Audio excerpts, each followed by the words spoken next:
So today we are going to ask the big question that has been plaguing humanity since 1988, which is Die Hard a Christmas movie?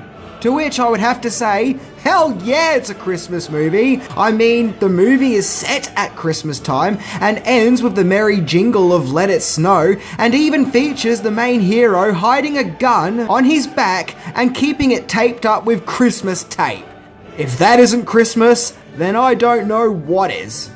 So in Die Hard, we meet John McClane, a down-on-his-luck New York cop, who visits his strained wife at her place of employment, the Nakatomi Plaza in LA. However, while McClane chillaxes in one of the plaza's spare rooms during a Christmas party, the building gets taken over by ruthless German business terrorists, led by Alan Rickman's Hans Gruber, in an unforgettable performance in this action movie spectacular, which teaches us that the true meaning of Christmas is going above and beyond to save your loved ones and shooting bad guys. In fact, the sight of the Nakatomi building exploding has become just as much of an iconic piece of Christmas imagery, up there with Santa Claus and Christmas trees, as John McClane goes on a one-man war to take the terrorists down one by one. So today we are going to celebrate Christmas by looking into the greatest Christmas movie of all time, Die Hard. The kick-ass action movie that introduced the mainstream world to the talents of Bruce Willis and Alan Rickman. Along with that scary blonde guy who gets angry a lot. So let's celebrate this magical time of the year by celebrating Die Hard, by looking into 10 things that you may not know about Die Hard. So, let's check it out.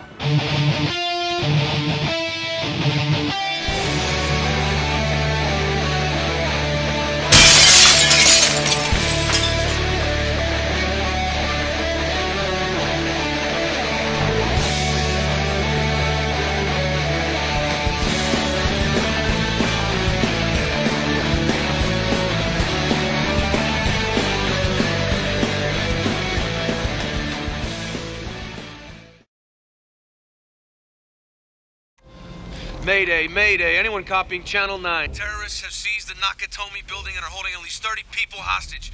Attention, whoever you are, this channel is reserved for emergency calls only. No fucking shit, lady! Do I sound like I'm ordering a pizza? Number 10. Die Hard is based on a book.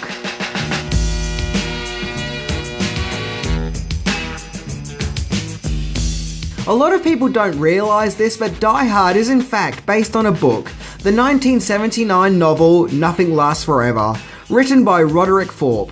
Just like the movie, the book sees the main character being a New York cop, getting caught in a terrorist siege in a skyscraper on Christmas Eve. However, in the book, the hero isn't called John McClane, but is called Joseph Leland, who is actually older than the McClane seen in the movie, as he is a retired cop. And in the book, the main lead doesn't go to the skyscraper to visit his wife, but instead his young adult daughter, along with other tweaks and changes being made to the story.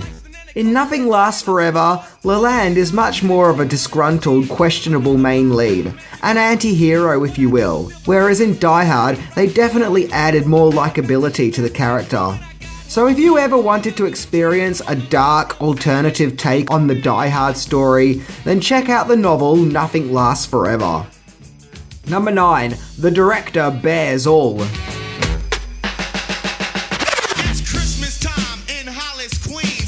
So at the start of the movie, we often see John McClane walking around with a cute stuffed teddy bear, which is a gift that McClane had bought for his daughter, and throughout the movie the bear makes the odd appearance here and there. Well, what makes this bear so special is that this cuddly toy wasn't some random prop used, but was in fact a teddy bear which belonged to the movie's director, John McTiernan. In fact, McTiernan would go on to use the bear once again, as it would be seen in one of his other movies which came out a few years later, The Hunt for Red October. So there you have it, the director who has given us many badass movies like Die Hard and Predator still brings his teddy bear to work. I am sure glad the bear never got destroyed, otherwise that would have been unbearable. Yep, okay, I'm sorry, I promise I won't make that joke again. Number 8, Alan Rickman was dropped 40 feet.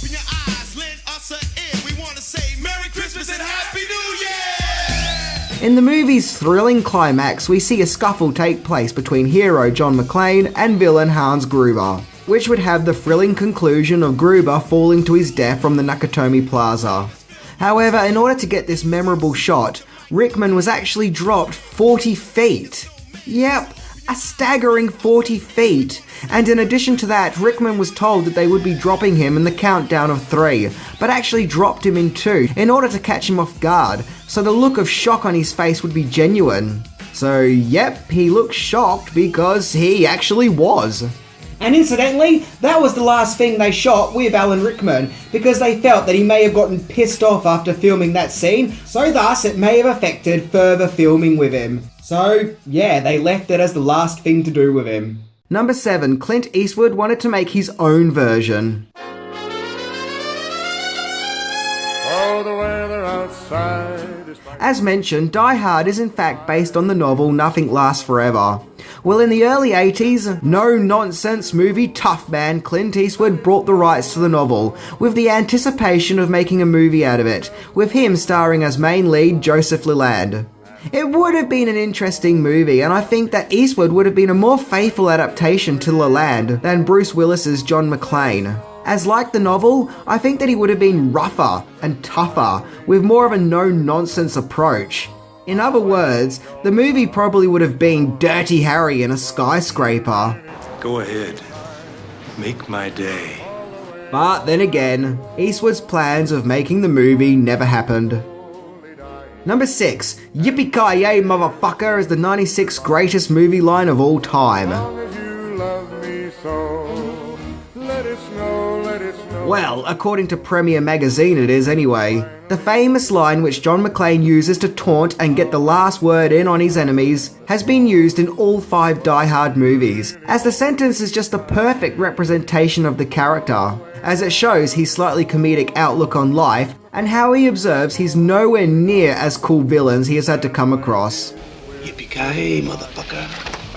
Well, in a top 100 list in 2007, Premiere Magazine listed Yippee-ki-yay motherfucker as 96, right there after James Dean's You're Tearing Me Apart scream from Rebel Without a Cause, and right before the Terminator's I'll Be Back line from Terminator. Incidentally enough, number 100 is I See Dead People, a famous line from yet another famous Bruce Willis movie. Number 5, Die Hard is a sequel.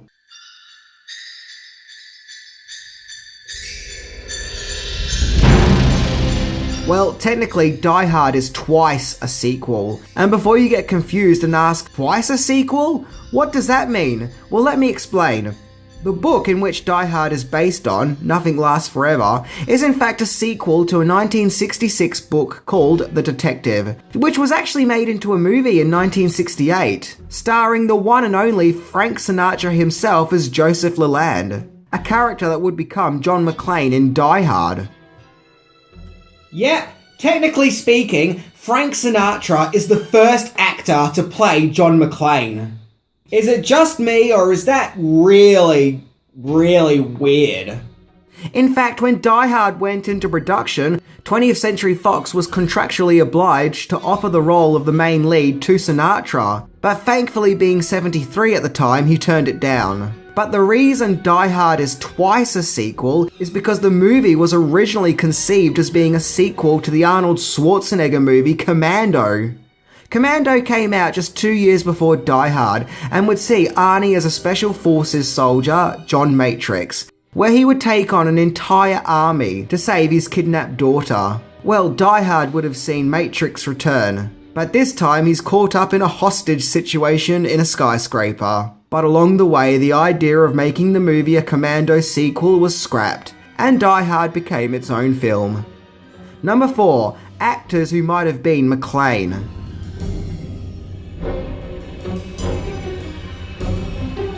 Well, with this big-time action movie going into development, the biggest question is who would play this down-on-his-luck hero? He would have to be physically strong, but also look like an average everyday man, and also have humorous qualities, giving him a likeable persona that the audience can relate to. Actors considered for the role include Sylvester Stallone, Harrison Ford, Don Johnson, along with Richard Gere. which is just crazy. I mean, just imagine Richard Gere crawling through a ventilation system and shooting bad guys while screaming out Yippee-ki-yay, motherfucker. Look, I'm just not seeing it. All those actors turned down the role, and eventually Bruce Willis was cast, who at the time was known for starring in the romantic comedy sitcom Moonlighting, which I'm guessing back in 1988 would have seemed like a really weird choice. Which brings me to my next point. Number 3. 20th Century Fox didn't want to put Bruce Willis on the poster.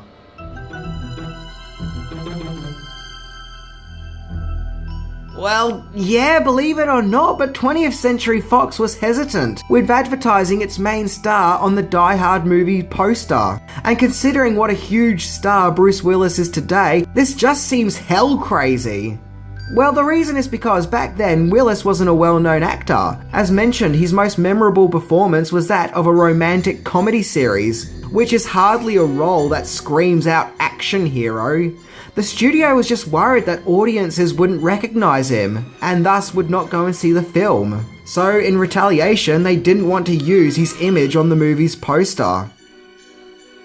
However, after the movie's early days of being released, it was clear that the movie was a huge success and Willis was being embraced by fans, to which this poster was then released, in which Bruce Willis is in full advertisement force here. Number 2, in the German version, the German terrorists aren't German.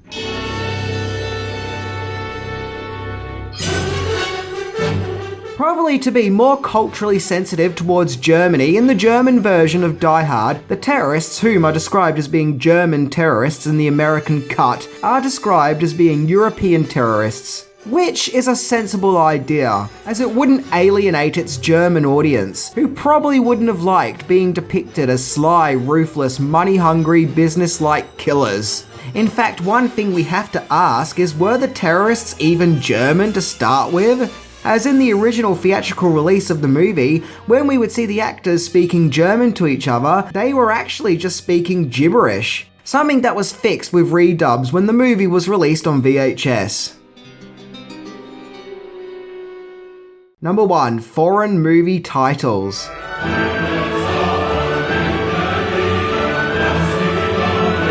Okay, I've saved the most hilarious for last, as we look at the alternative movie titles for Die Hard's overseas releases. In Hungary, the movie was retitled to Give Your Life Expensive. Whatever the hell that means. I mean, let's admit it doesn't quite have the same punch as Die Hard, does it? The Spanish version of the movie was called The Glass Jungle, which actually sounds kind of awesome. I'm guessing the Glass Jungle is referring to the city of LA. Unless it's a reference to all the glass that John McClane gets in his foot. Serbian bootleg versions of the movie were retitled to Sell Your Skin at High Price, which, once again, I don't know what the hell that means, or what the hell it has to do with Die Hard for that matter. I mean, who is selling their skin? Is John McClane selling his skin? If so, why? But my favourite is the Japanese DVD bootleg version, which goes by the name The Reluctant Hero, which is actually an understandable title for the movie. But what really does it for me is the tagline, "He has no shoes." Yep, out of all the things to focus on in the movie, the one thing this advertiser decides to focus on is the fact that McClane has no shoes. That's just brilliant. I mean, it's as random as if they advertised he has a limo waiting downstairs, or he has tape on his back, or even his friend Al likes Twinkies.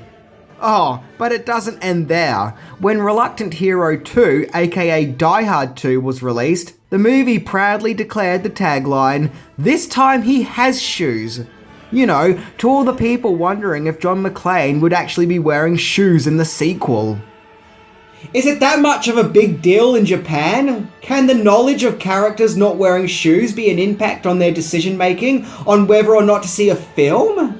I don't know, but either way, that was my look into Die Hard. I want to thank all you guys, the fans, for making this a wonderful year, where my channel has really taken off. So, thank you all very much. It actually brings me great joy knowing that people are enjoying what I do. So with that, I want to wish you all a happy and safe Christmas.